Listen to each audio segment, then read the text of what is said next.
بەڕێزانم کاتان باش. دیارە خۆپیشاندانەکانی ئێران زیاتر لە 3 مانگی تێپەڕاندووە. دیارە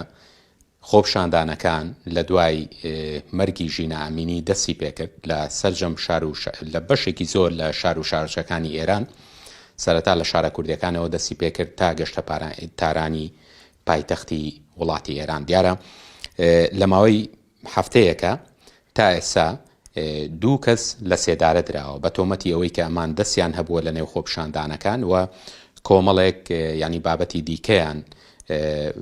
لەسەر ئەو کەسانە باس کردووە کە لە سێدارە دراون. وا بڕیارە لە هەفتەی داهاتوو ئەوەی کە هەیە و بە پێی زانیاریەکان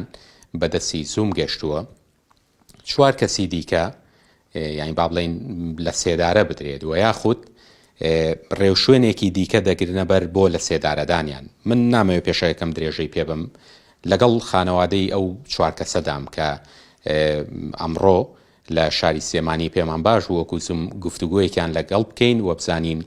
ئەو بابەتی ئەمان چۆنە و ئەمان چ دەنگۆیەکیان هەیە لەسەر ئەو بابەتە. یەکێک لەو بەڕێزانە خێزانی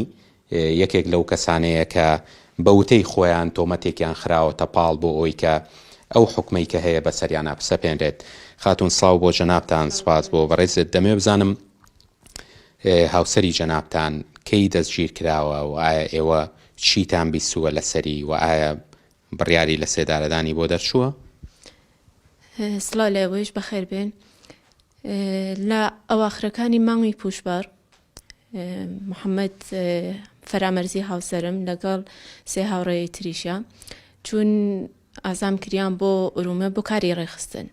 لەوێ دوایی چەند ڕۆژێ خەبەریان پێماندا کە دەستگیر کراون. ئیتر ئێمە خەبەرێکمان لیان نەبوو تا 2 مانگی پێچ و فیلمێک لە ئەترافەتەکانیان بڵاو بوو لە تۆڕە کۆمەڵایەتیەکانی جمهوری ئیسلامیە کە بە سیخۆڕی متهم بوونە، دەستگیر کران، تۆمەتی سیخۆڕیاندا پاڵیان کە شتێکی وانە بووە، ئەوان فقط بۆ کاری ڕێخستن چوونەسەوە بۆ ناوخۆ. بەڵێ دیارە دەمەوێت ئاماژەش بۆەوە بم، ینی لە ئێستادا کەمپینێک هەم لە باشووری کوردستان و هەم لە ئەوروپا ڕێک خراوە بۆ ئەوەی کە چیتر گیانی ئەو چەند گەنجە پارێزراو بێت و ئەمان ڕێکخراوە نێودەوڵەتیەکان ڕێکخراوە مرۆیەکان یعنی دایانەوێت ئەوان بێنە سەرخەت بۆ داکۆکیکردن لە گیان و مافی ئەو گەنجانە. ئێستا بەڕێز کاگە ئەمجەتم لەگەڵە دیارە کاک ئەمجەد بەڕێزیان ڕێخەری کەمپینەکەن و ئێوە دەتانەوێت لە ڕۆژانی داهاتوودا چۆن گرنگی بە کەمپینەکە بەن زیاتر.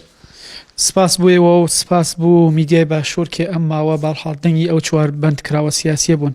دیارە ئێمە کۆمەڵی لە نزیکان دووستان و هاوڕێیان و چالاکانی مافی مرۆڤ و سیاسی لە ڕۆژهەڵاتی کوردستان دوای گیرانی ئەم 4 هاوڕێیە پێمان وا بوو بەرحاڵ دەبێ بەرگریان لێکن، چۆن هەل لە ئەوە ڕۆژەکانی گیرانیان و وەزارەتی ئیتلاعات دەستی کرد بە پرۆپاگەندا و دووسیە سازکردن و پێمان وا بوو بەرحاڵ دووسیەکە وەنەکە قرسە و ئەوێ بەرحاڵ کایە بە گیانیان کە بۆیە ئێمەیش بوو ڕاکێشانی سەرنجی کۆمەلگای نێودەوڵەتی، کۆمەلگای ئێرانی و کۆمەلگای کوردیش بە تایبەت کەمپینێکمان لە ئوروپا و لێرە لە باشووری کوردستان پێکێنا و ئەمانەوێ پشتیوانی کەین و دەنگی ئەو 4 بەردکراوە بنەماڵەکانیان و دیارە پارێزەرەکانیان و بگەینین بە کۆمەلگای نێودەوڵەتی، بە میدیای ئازاد، بە ڕێکخراوەکانی مافی مرۆڤ و ئەوەی بەرحاڵەتانەی لەم دۆسیە پشتیوانیمان کە پێمان باش بوو بەرحاڵ لە باشووری کوردستان کەمپینەکە چالاکتر کەینەوە و ڕۆژمان لە میدیای ئازاد و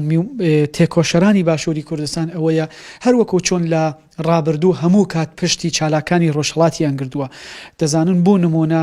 لە دۆسیە کاکرامینی برای خۆمە بەرحاڵ میدیای ئازاد لە باشووری کوردستان و چالاکانی ئێرە پەرلەمانتارانی ئێرە کەمپینێکی گەورەیان پێکێناوە زۆر چاکتانیان پشتی ئەو بەندکراوە سیاسی یا و چالاکەی ڕۆژهەڵاتی کوردستان بگرن، هەرچەند بەداخەوە دوای ئێدام کرا بەڵام کەمپینێکی گەورە بوو. بۆیە ئێمەش جارێتر ڕوومان خستەوە باشووری کوردستان، بەش بە حاڵی خۆمان لە باشووری کوردستان لێرەوەش داواکانی لە میدیای ئازاد، لە تێکۆشەرانی ڕۆژهەڵاتی کوردستان، لە پارلەمانتاران، لە ناوەندە سیاسی و مافی مرۆڤیەکان بەرحاڵ لەم دۆسیە بێن بەهانامانەوە. ئەو 4 گەنجە 4 چالاکی کوردن، 4 ڕۆڵەی کوردن و لەم خاکە بوون و خۆیان بە پاڵپشتی ئەم خاکە زانیوە و هیوادارم بتوانین بەرحاڵ دەنگی ئەو 4 بەندکراوە بنەماڵەکانیان بە کۆی دنیا بگەینی. زۆر سپاس کاک ئەمجەد، زۆر سپاس بۆ جەنابەت کاک سۆران. ئەوی شەر بەڕێزیان یەکێکن لە خانەوادەی ئەو چوار کەسە کاسۆران سپاس بۆ جەنابەت سڵاو بۆ جەنابەت دەمێ بزانم ئێوە وەکو بنەماڵە یانی دەتانەوێت ئەگەر بۆ نمونە بڕیارێکی لەو جۆرە بدرێت هەڵوێسان چی دەبێت و ئەو ڕێوشۆنانە چییە کە ئێوە دەیگرنە بەر ڕێسلااو ڕێز بۆ ئێوە هەرچەند من ئاماژە لە پێشدا بۆ بکەم ئێمە هەر دوای ڕاگەیاندنی ئەوەی کە ئەم چواربەنکراوە سیاسیە لە ڕۆژهەڵاتی کوردستان دەست بەسەرکردن ئێمە کەمپینێکمان بوومە بەسەر ڕاگەیاندووە و خەریکین کار بەوە دەکەین کە ڕای گشتی کۆمەڵگای نێونەتەوەی و هەموو چالاکان و ناوەندەکانی مافی مرۆڤ بێنینە سەرخەت بۆی کە پشتیوانی وەداکەوکی لەو چواربەنکراوە سیاسیە بکەن و نەهێڵن کە کۆماری ئیسلامی کە لەم کۆتایانەدا شەپۆلێکی بەرینی لە سەرکوتی ناڕەزایەتیەکانی ئێران و چالاکان و تەنانەت وەڕێخستنی ماشێنی عەدامەکان کە لە ڕۆژهەڵاتی کوردستان و ئێران دەستی پێکردووە و دوان نمونەیان موحسینی شکاری و مەجید ڕەزا ڕاهنەوەردن نەهێڵین جارێکی دیکە بتوانێت بۆ ئاسانیانە دەست بم چواربەنکراوە سیاسیە بەرەوبی هەوێ سزای قورس بەسەریان داپسەپێنی و کۆمەڵگای نێونەتەوەیش بێدەنگ بێ لەم بارەیەوە. جوانەخان دەمێ بزانم هاوسەری بەڕێزی شت هەر یەکێکە لەوانەی کە ئەو دانپێدادانانەی بڵاو بۆتەوە یانی دەمێ بزانم ئێوە لە ماوەی ڕابردووە ینی چەند مانگە گیراوە ئایا ئێوە هیچ بە دوواداچوون و سۆراغێکتان کردووەوە هیچ بە ئێوە وتراوە کە لە سێدارە ئەدرێن یاخودنە زۆر سپاس بۆیەوە بڵێ ئەم چوار زیندانی سیاسیە کۆتایەکانی مانگی پوشپەر دەست بەسەرکران لەلایەن وەزارەتی ئیتلاعاتەوە لە ورمێ ئێمە هیچ دوای ئەو پەنج مانگەمە هیچ خەبەرێکمان لیان نیە تەنانەت باوجود ئەوەی کە بنەماڵەکان و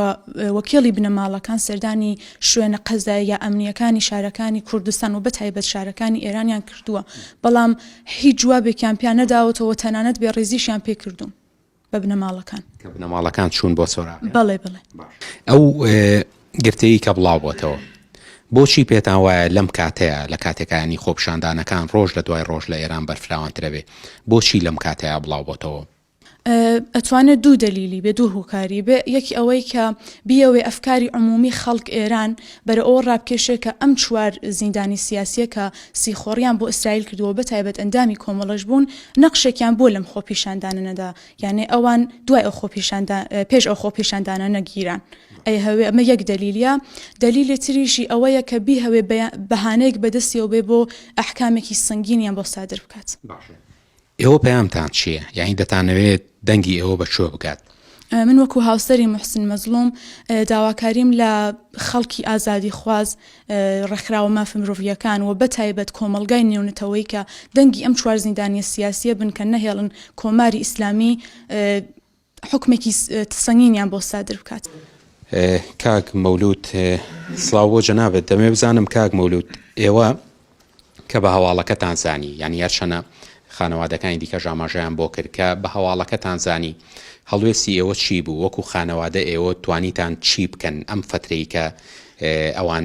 لە زیندانان و دەستگیر کراون بنەماڵەکەی منیان چەند جار بان کردووە ئێمە لە هیچ شوێنێ باسمان نەکردووە بەڕاستی چون بنەماڵەکەمان زۆر مشکلاتێکی ئەوانیانە بووە دایکی پژمانیان بان کردووە دایکی پژمان نەخۆشی کەسێکی نییە پژمان هەر بۆ خۆی تەنیا کوڕە و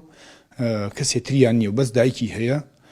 دایکی سەرەتانیژی هەیە بەو حاڵەت و بانگیان کردووە و تهدیدی ژیان کردووە و کە گویا هیچ شوێنێکا دەنگت نەگەینیت و بۆت نییە هیچ شوێنێکە باسی کێت و ئەتلاعاتی شاری خۆمان تا ئێستای چەند جاری تر بانگیان کردوون لە کاتی بانکردنی خانەوادەی ئەم زیندانیانە یعنی پێیان وتون چی لێکۆڵینەوەکان چی بوونەوەی کە بە زاری ئەوە بیان با بڵین کە ئێوە جۆبیسی بوون و قسەتان لەسەر کردووە پاشتر بەڵێ ئەتلاعاتی شاری کامیێران پێم وابێ 4-5 کەڕەت بانگی کردوون زیاتر تاوهدی لیان سندووە بە دایکی و خوشکێکی دایکی بۆ خۆی نەخۆشی کە شێرپەنجێ هەیە خۆمان پێڵێن سەرەتان کە دوایەکەیژی تووشی حاڵەتێکی خراپتر بووە و بەڕاستی ئێستش لە حاڵەتێکی باش نییە و بەردەوام لە نەخۆشخانە و ئەوانەیە کوڕی هەیە یان کوڕی دیکە بەڵێ بەس ئەو کوڕی هەیە و تەنیا بەس ئەوەی هەیە کە بەو تاوانم پێی وترۆ و نووسراویان لێسندووە و تاهودیان لێگردووە و تاهودیان لەسندووە کە هیچ کەسێک تەنانەت خەڵکیش بۆ ماڵت نێت و سەردانی ماڵی ژت نەکات و بەوانە چەند جاریان بان کردووە بەو جۆرانیان پێوتووە و کە تاهودیدی خراپ بوو ئەوانەی بنەماڵی ئێمەیان کردووە و ئێمە بە بنەماڵیش چەند جاری تر بە براکانی ترم و بە خۆشکم بانکراون و زندانیان کێشاوە و کاتی خۆی زندانی سیاسی بوون و ئەوانە لەسەر مەسایلی سیاسی کۆمەڵە. ئەو جارێک کە ڕۆشتون لەگەڵ بنەماڵەکان هەر چوار بنەماڵەکە ڕۆشتون بە دوایانە هیچ جوابێکیان وەرنەگرووە، دواییش پیان وتراون بڕۆنی و جوابیان نەداونەسەوە، بەس لایەن وەکیڵەکە قەراروە بە کە جوابێکمان بنەوە کە هیچ جوابێکی ژیان نەداوەسە. پرسیاری ئەوە بکەم، ئێوە هیچ پارێزەر و کەسێکتان خسۆتە ئەم دۆسیەوە؟ بەڵێ یەک پارێزەرمان خصوصە هینە ئەم مەسەلەی ئاگادارە کە ئەویش ئەگەر جوابی ئەویش بدەنەوە کە هیچ جوابێکی بە ئەویژیان نەداسەوە، نەکەوتویانە لێرن نەوتویانە سەبت کراون، نە هیچ جوابێکیان بەو جوابێکیان نەداوەسە کۆ بنەماڵەکانمان تۆزێ بسرەون، نە قەرار مەلاقاتێ بێت یا تەلەفۆنکردنێک کە ئەوان نرخیان ئێستەیش لەم حاڵەت و لەم بابەتە کە پێشاتوە لەو سێ مانگە لەم سێ مانگە خۆپیشاندەران و خەڵک و ناڕزایەتیان تێنە خیابان و سەرشەقام ڕۆژ بە ڕۆژ خەڵ لە خیابانەکانە کوژن، ژن و مناڵێکی خەڵکیان کوشتووە، خەڵکیان ئەعدام کردووە. لەو کەمتر لە هەفتەیەک نابێت 5 ڕۆژدا هەفتەیە نابێت دوو ئەمڕۆ 5 بەیانی یەک جوانیان لە شاری مەشهەد ئیعدام کردووە بە سێدارەیان داوە و سعاتی 7 چارەکێ بە 7 بە بنەماڵەکان ڕاگەیاندووە کە لە بەهێشت محەممەدی هینیان کردووە. بەهێشت محەممەدی لە خەبرستانی بەهێشت محەممەدی ناشراوە و لە فڵان قەتعەیە لەوێ جنازەکە. ئێمەش ترس و هەموو ترسمان ئەوەیە بە خۆمان، بە بنەماڵەکەمان، بە حزبمان، بە خەڵکی ڕۆژەڵات ئەوەمان ترسمان هەیە کە حکومێکی خرا و ناشرین و ناشیا و بەسپێنێ بەسەر ئەو کوڕانە کە هیچ تاوانێکی ژیان نییە. ئەو کوڕانە بۆ چالاکی مەدەنی ڕۆشتون بۆ ناوەوە، چالاکی مەدەنی بوون و هەمویان بە جلی مەدەنیە و گیراون و بە هەموو شتێکەوە بە هەموو نەوەیەکی شتی خراپ بۆ ئەوێ ئەوان ئەو کوڕانە حکومێکی خراپ و خۆش بدا بەسەریانە.